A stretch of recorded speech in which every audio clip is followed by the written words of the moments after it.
welcome to Japri, jawaban para ahli, bareng aku Monik, moderator Beauty Journal.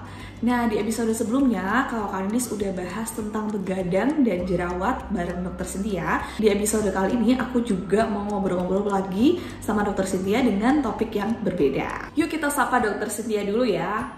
Halo dok. Halo Kak Monik, salam kenal. Hari ini kita mau bahas tentang apa nih hari ini? Salam kenal juga dok. Nah, kali ini kita mau ngobrolin sesuatu yang beda dari sebelumnya dan kayaknya wajib banget semua orang nih tahu nih ya. Tapi sebelum mulai videonya, aku mau ngingetin kalian dulu untuk subscribe YouTube channel ini dulu ya.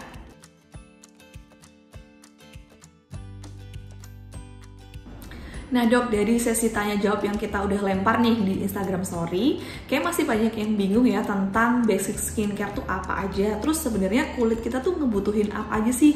Dan basic skincare yang wajib kita pakai tuh sebenarnya apa aja? Gimana dok menurut Dr. Cynthia sendiri?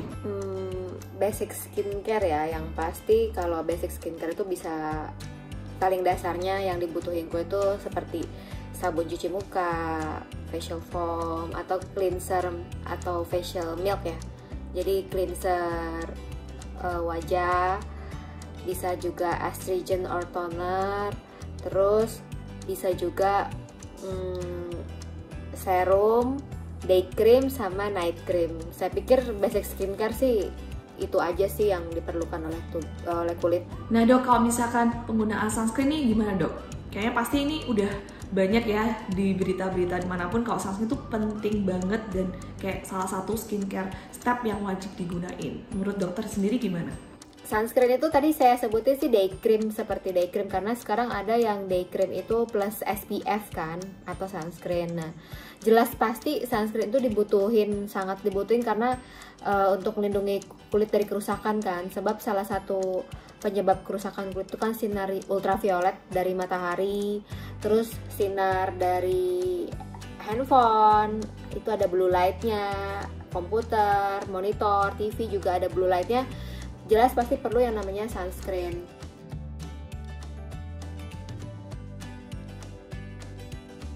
Nah dok, biasanya kan orang-orang pada males ya atau suka kelupaan nih pakai sunscreen. Apa sih sebenarnya dampak kalau kita tuh nggak rutin pakai sunscreen?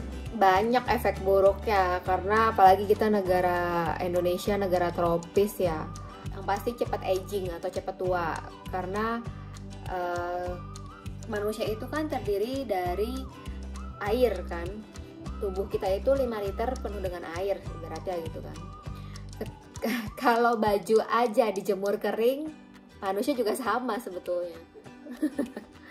Nah paling enggak kalau misalkan, sebab kan matahari itu atau ultraviolet itu kan daya tembusnya itu kuat sekali ya, sangat kuat. Jadi bisa merusak apapun gitu loh, merusak apapun. Jadi termasuk kulit kita juga bisa rusak. Dan kalau dia punya genetik cenderung ke cancer, bisa jadi terpicu si cancernya itu gitu kan. Jadi penting sekali yang namanya sunscreen itu dipergunakan. Tidak hanya dalam arti berarti cuma karena matahari. Enggak loh, jangan salah.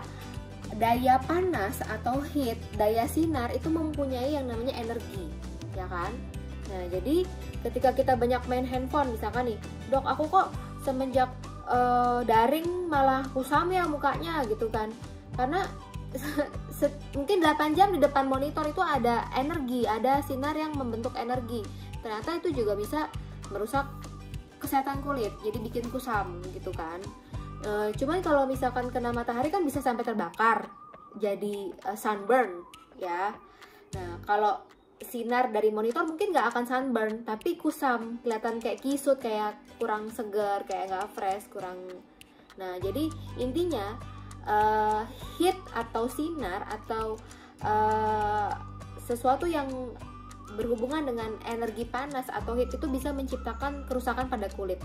Termasuk kita masak di dapur, itu juga ada heat, itu bisa menciptakan kerusakan kulit. Makanya tetap perlu yang namanya sunscreen. Terus kalau aturan pemakaian tuh reapply-nya tuh gimana sih dok? Gini, kalau misalkan ada SPF 30, SPF 15, 50 gitu kan, sebetulnya itu bukan menunjukkan seberapa kuat perlindungannya, bukan, tapi lebih ke arah seberapa lama.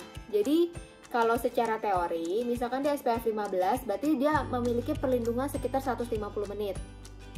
SPF 30 berarti sekitar 300 menit. Tapi dok, kok aku udah pakai SPF yang 50 yang paling tinggi gitu, kok aku masih tetap kebakar gitu kan?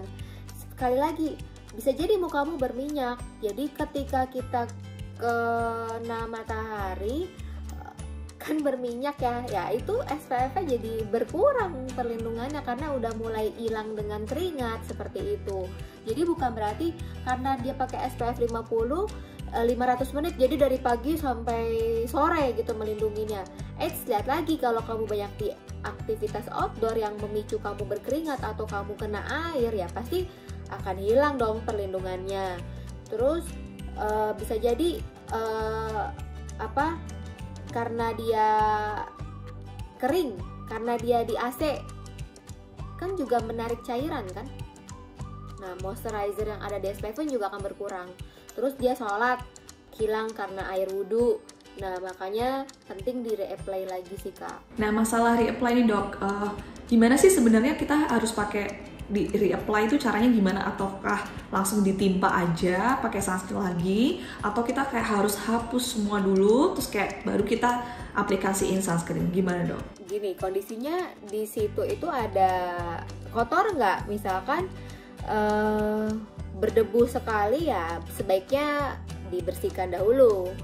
Apabila tidak bisa pakai sabun atau cleanser, sekarang banyak kok bisa pakai tisu ya, tisu aja kan, kemudian diulang baru. Terus kalau misalkan dia sekalian wudhu, kan udah kena air. Kalau wudhu kan kita kadang suka ada teknik penggosokan juga supaya lebih bersih.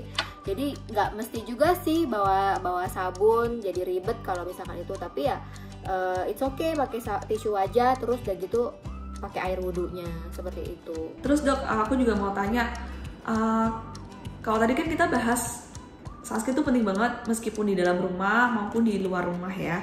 Kalau misalnya cuacanya lagi mendung nih dok, sebenarnya penting nggak sih pakai sunscreen? Kalau misalkan kita lagi di WFH, di monitor ya, walaupun itu mendung di luar tetap dipakai sebaiknya seperti itu. Kalau di outdoor sekalipun mendung tetap sih kak sebaiknya pakai.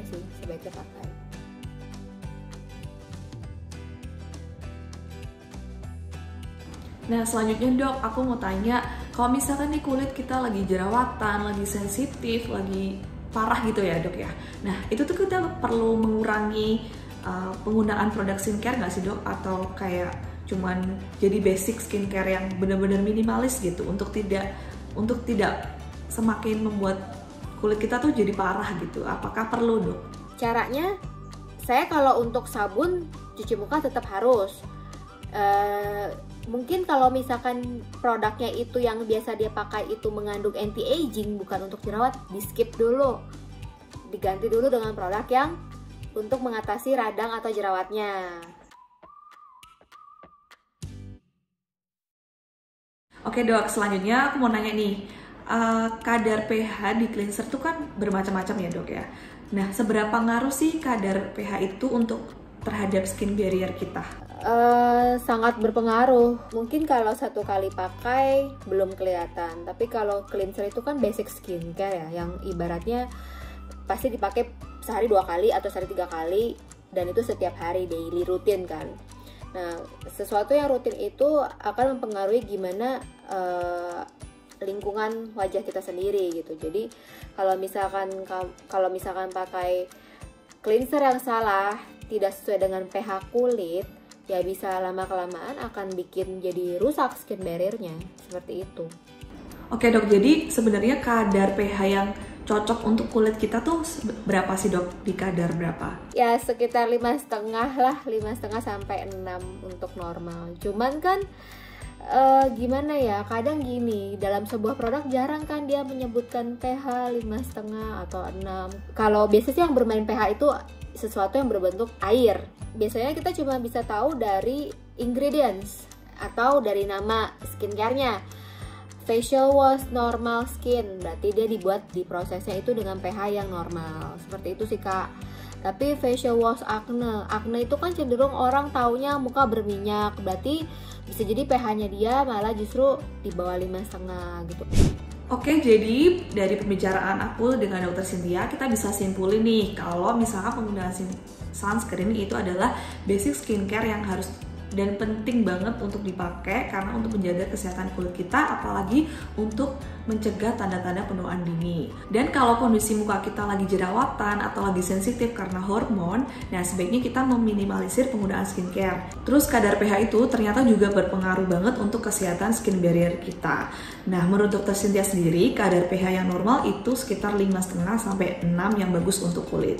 Oke, makasih banget buat Dr. Cynthia yang udah ngasih tahu kita banyak hal tentang basic skincare untuk menjaga kesehatan kulit kita nih, Dok. Ya, sama-sama. Semoga bisa membantu dan mengedukasi sehingga tidak salah informasi ya. Iya, Dok. Semoga bermanfaat ya buat teman-teman semua juga. Oke, sekian dulu Jabri kali ini. Kalau kalian suka sama videonya, jangan lupa like, subscribe, dan turn on notification supaya kalian gak ketinggalan video lainnya dari Beauty Journal. Thank you for watching and bye!